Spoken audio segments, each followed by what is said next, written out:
واقعی ہمارے اللہ پر ایمان اور اہل بیت پر ایمان کا تقاضا یہ ہے کہ ہم اپنی ہر خوشی اسی طرح منائیں جیسا کہ اہل بیت نے ہمیں حکم دیا ہے. اور اگر ہم اپنی خوشی اور اپنی مناسبتوں میں محمد وآل محمد کی سیرت کو بھول جائیں اور اپنے نفس اور جو ہمارا دل ہے اگر اس کی پیروی کریں تو واقعی ہم حقیقی معنوں میں اہل بیت کے ماننے والے نہیں ہیں. تو عید کے حوالے سے کیونکہ آج عید کا دن ہے تو اہل بیت نے عید کے دن کے بارے میں کیا کہا ہے بس دو چار روایات آپ کی سماعتوں کی نظر کروں گا تاکہ ہمیں معلوم ہو کہ جو کیونکہ ہمارے یہاں ہر سال شبہات پیدا کیے جا رہے ہیں مثلاً کہ عید کے موقع پر آج یہ کیا ہے مولا کائنات کا 10واں ہے مثلاً. اور اسی طرح بقرہ عید میں ہوتا ہے کیونکہ وہ جناب مسلم ابن عقیل کی شہادت ہے. تو ان شبہات کو بھی ہمیں دیکھنا ہے اور ہمیں یہ دیکھنا ہے کہ اہل بیت نے کیا کہا. امام جعفر صادق علیہ السلام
اسی طرح تم لوگوں نے بھی عید منانی ہے.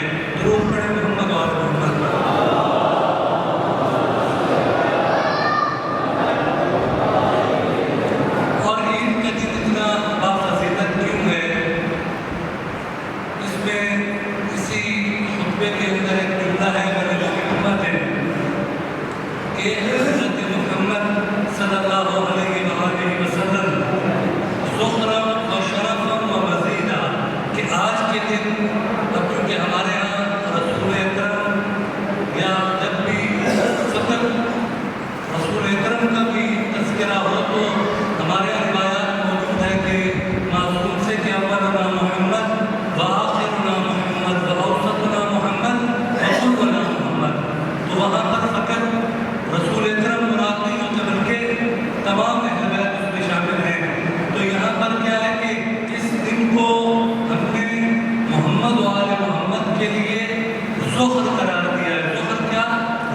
मुस्तफ़ा सल्लल्लाहु अलैहि वसल्लम ज़रूर पढ़े इंतज़ार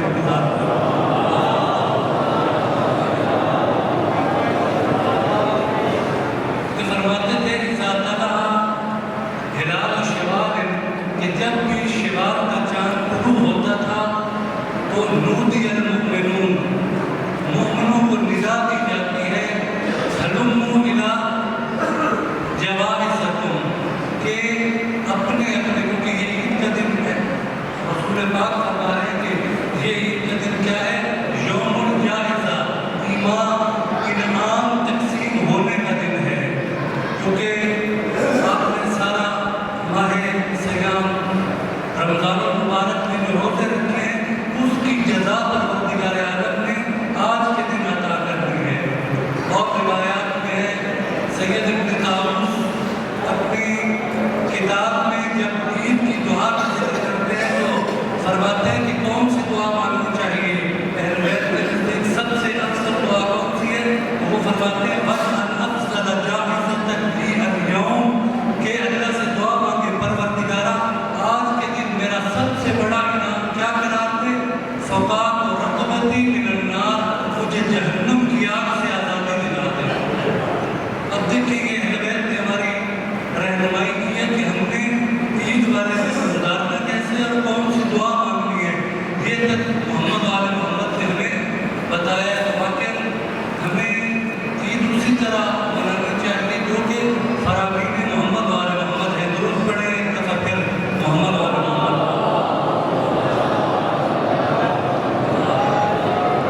और एक इमाम जाफर सादिक अलैहिस्सलाम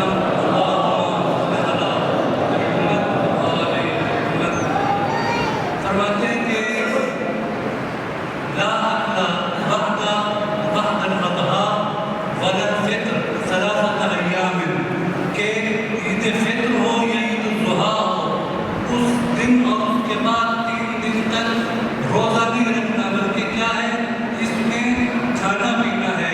फ़इन्नहा अय्याम अक्लिन व शुर्बिन, ये जो 3 दिन है ईद वाला दिन और उसके बाद के 2 दिन ये परवरदिगार आलम ने खाने और पीने के लिए।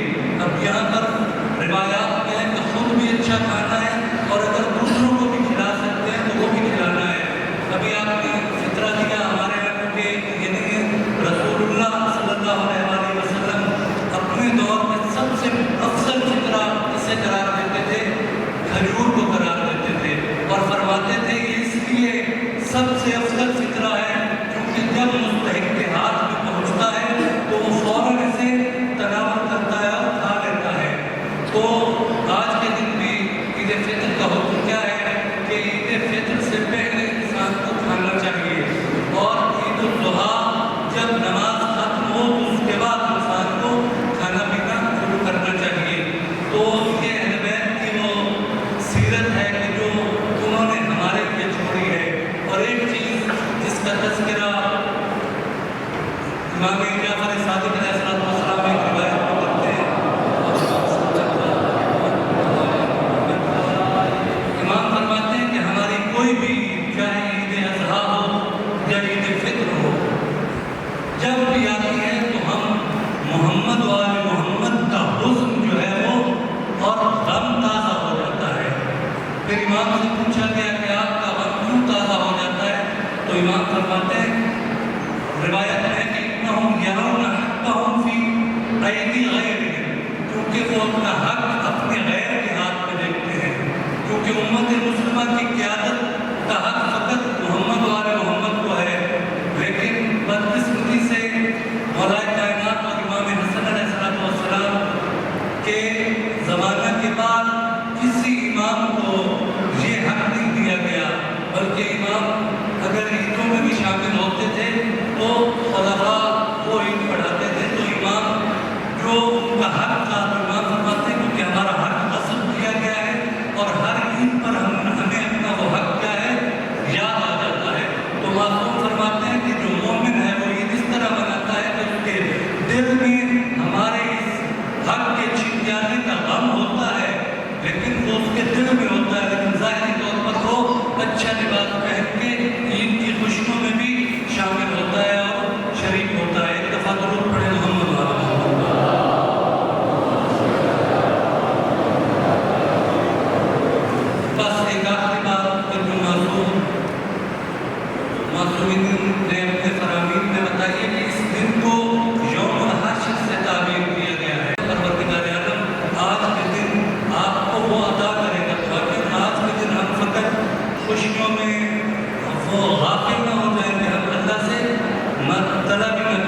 بلکہ آج طلب کرنے کا دن ہے. جیسا کہ اسکولوں میں ہوتا ہے پورا سال پڑھائی ہوتی ہے، پھر اس کے بعد امتحان، اور امتحان کے بعد جب انعام کا دن ہوتا ہے تو کیوں حوصلہ افزائی بچے کی کرتی ہے. ورنہ بچے نے جو پڑھنا ہے وہ اپنا کیریئر اس کو خود بنانا ہے، اچھا پڑھے گا تو اچھا کیریئر بنے گا. لیکن جو انعام دیا جاتا ہے وہ اس کی حوصلہ افزائی کے لیے. تو آج پروردگار عالم نے ہمیں اس دن کو انعام کا دن قرار دیا ہے. تو اللہ سے پھر ہم چھوٹی چھوٹی چیزیں نہ مانگیں گے دنیا میں ہمیں یہ دے دے، بلکہ سب سے بڑی چیز کیا ہے؟ جیسے قرآن میں بھی ہے کہ کامیاب وہ انسان ہے کہ جو جہنم سے دور کر دیا گیا اور جنت میں داخل کر دیا گیا. قرآن میں 3 دفعہ ہے فوز عظیم، فوز مبین لفظ استعمال ہوا ہے، اور کامیابی فتح قرآن نے اسی کو کہا ہے کہ کامیاب وہ ہے کہ جو جہنم سے بری کر دیا گیا اور جنت میں داخل کر دیا گیا. مال والے لوگ زیادہ مال، زیادہ دولت، زیادہ شہرت، اس کو قرآن نے کامیابی نہیں قرار دیا. کامیاب وہ ہے کہ جو آج کے دن پروردگار عالم سے اپنے جہنم سے رہائی اور جنت کے اندر اپنا داخلہ کروا لے گا تو وہ کامیاب